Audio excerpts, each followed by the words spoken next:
Guys, Matt back here with BK Vending. We have a video that we're going to do today about how to create your own sandblaster. If you didn't see our first video, you can check that out here. We purchased a bunch of machines, so we have a bunch of them we got to clean up, and so we're going to try to create a sandblaster on the cheap. We're at my brother-in-law's house. He's going to help us figure it out, and we'll take you over there and we'll walk through it. All right, so here's some of the machines that we purchased. Noah's going to just show them to you real quick. You can see some of them are in pretty bad shape, but we're going to try to sandblast them. Like, it's pretty nasty here, like this. Like, you can see that gunk in there. We're going to try to get all that out, some of this stuff here, and we're just going to kind of try to take off the yellow.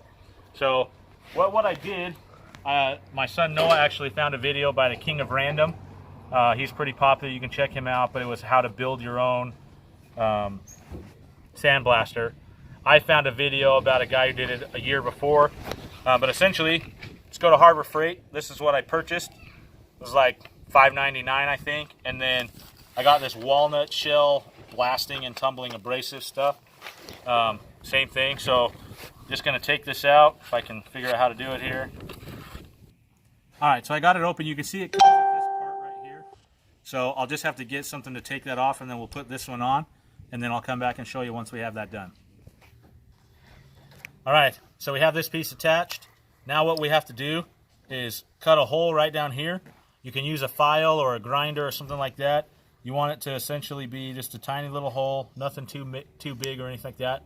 So we're gonna pause the video, go show, make that hole, and then we'll be right back. So this is my brother-in-law Jason. He's grinding it down a little bit for us, trying to make that hole. Always wear safety goggles. Even though he is not.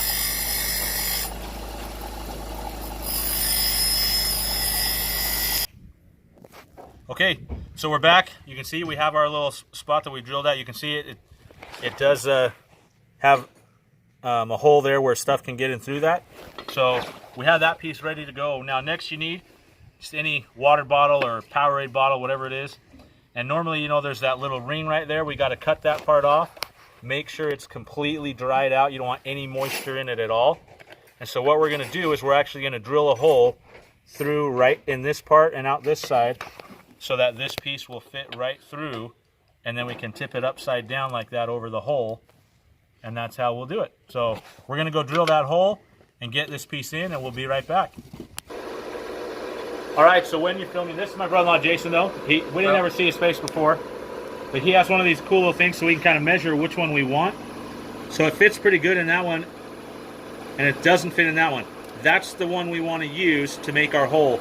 So a 3/16. So he's going to get a 3/16. He's got a drill press here. He's going to get it set up, and then we're going to drill right through this because you want this to be a nice snug fit so that none of the sand or whatever you're using sneaks out of that hole. So he's getting this set up. We'll be right back.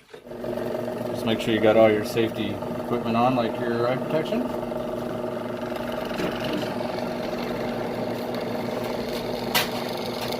The reason you're using a drill press, you want to make sure it's as perpendicular to that lid as possible, so that way your bottle's sitting straight up and down on your piece. Clean any burrs. Okay, so we have our holes through there. This should be nice and snug. Let me put this in here real fast. Nice and snug, right? We want to push it down until that hole is on the inside. Just like that. So Matt, what do you do if the holes are a little too tight? So, like Jason just said, this is what we did have to do. Our holes were a little bit too tight, so we just put the drill press in, moved it back and forth a little bit to make a little bit of a bigger hole till it fits. Still nice and snug, but we can get it in. So we're going to put our walnut shell in, and then we'll get this sucker tested out. Okay, so we're ready to put our walnut shell. One thing I did want to say is it needs to be the fine grade. That was something that was told, and it looks just like this. Now I can zoom in here a little bit. I mean, it really is kind of just like sand, except for it's just like walnut shell and stuff like that. So we're going to just scoop some out, put it in here.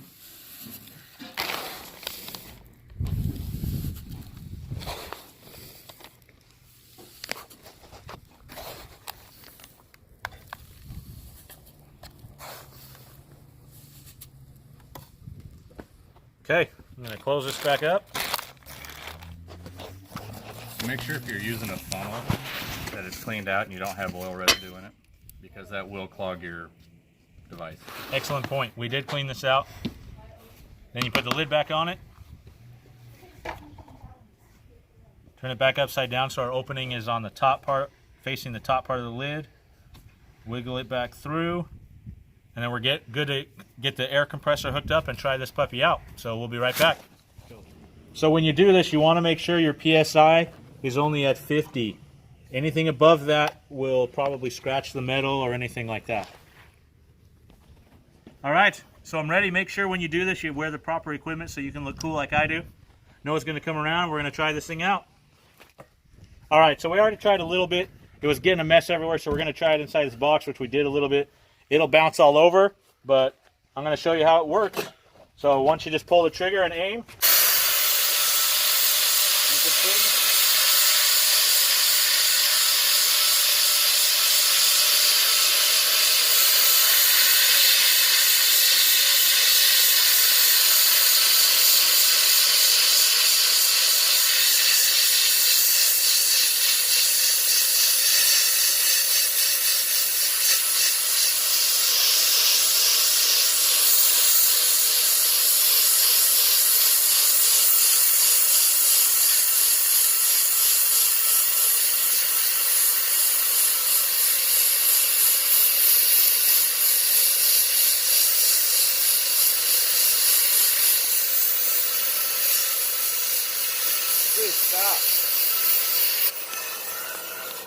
Okay, so you can see it takes it right back down to the metal really good.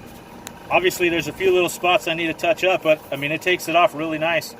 We're going to try to amp up the PSI just to see what happens, so we can kind of show you what happens. So we'll be right back with that. All right, so what we did here is we went ahead and we bumped up the pressure by about 50%, so we're up to about 75 pounds. We're going to try that and see how it works.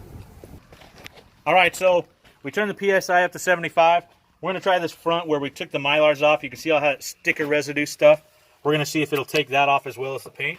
So we're going to try this one. Might bounce back at us because it's got these corners. I'll try to keep it away from the camera as much as I can, but here we go. If I can get the holding it right. Here we go.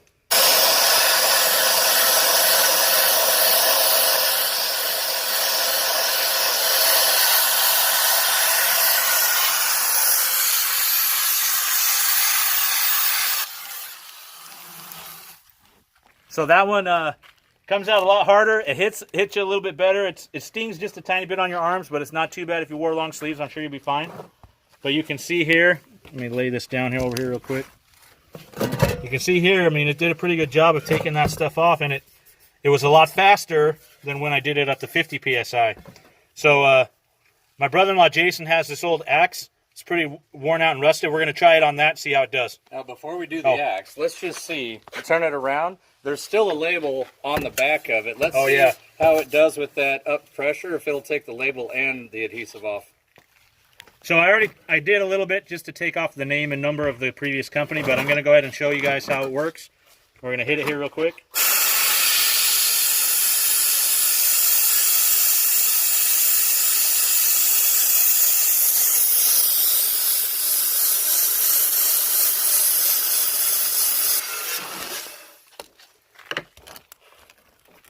So you can see if you're having issues with sticker residue or something like that, it's perfect, man. That feels so awesome coming right off. So this is what we're going to do to clean up our machines. Some of this stuff, if it's clean enough, we can reuse it so that we don't go through as much as quickly. A box of this walnut shell was about 25 bucks. I mean, we haven't really gotten into it yet, but we're going to try to go through some of these and see how they turn out, and we'll do a video on that later. But for now, we're going to try my brother-in-law's axe. So we're going to get that and we'll show it to you. Okay, so this is the axe. It's actually called the Great Divider. But I mean, what is it for again? It's for splitting wood. So you've got some leverage arms in there. That's what these other pieces are? Yep, it allows you to basically split a log in one stroke. Okay, so what I'm going to try to do is clean up the name, the Great Divider, and see if we can get some of this rust and other stuff off. So I'm going to set it in here. My son Logan is going to hold it. right like that. And then we're going to go to work. And again, this is on 75 PSI, so let's see how it goes.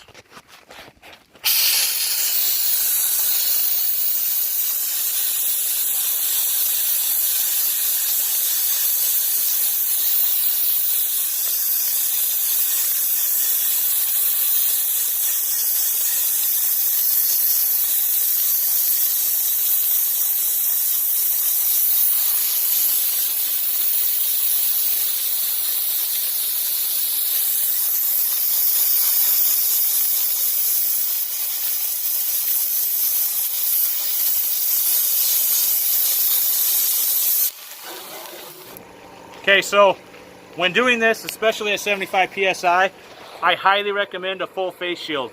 That stuff is popping up right in my face. It hit me pretty good, but I want you guys to see. Actually, let's blow it off here real fast. You got me disconnected. Yeah. So you can see we didn't do anything else to it. Ready? So we're just going to hit it with the air hose, kind of clean it off. But you can see, pretty good job considering I only hit it for a few seconds. You can see how clean it looks. I mean, I'm sure if we took our time and really got in there really good, we could clean this puppy up real good. We'll probably actually do that, and then you can see a final product once we get both sides all cleaned up and everything. I think that'll be cool to show you just how good this little air compressor, little sandblaster thing works. Well, the nice thing about it is, you know, doing something like this, with this setup, it allows you to get into all those nooks and crannies that, you know, a piece of sandpaper you won't be able to get into. Absolutely. So this gives you a lot more versatility at a very reasonable price. So that's going to be the end of our video today. Hopefully you liked it. Once we get some of the machines cleaned up and stuff, we'll do a video and show you like a final result. We'll throw the axe in here in the next video as well, so you can kind of see how it came out once we did it all. But that's it. Please leave your comments and questions below, and we'll see you on the next one.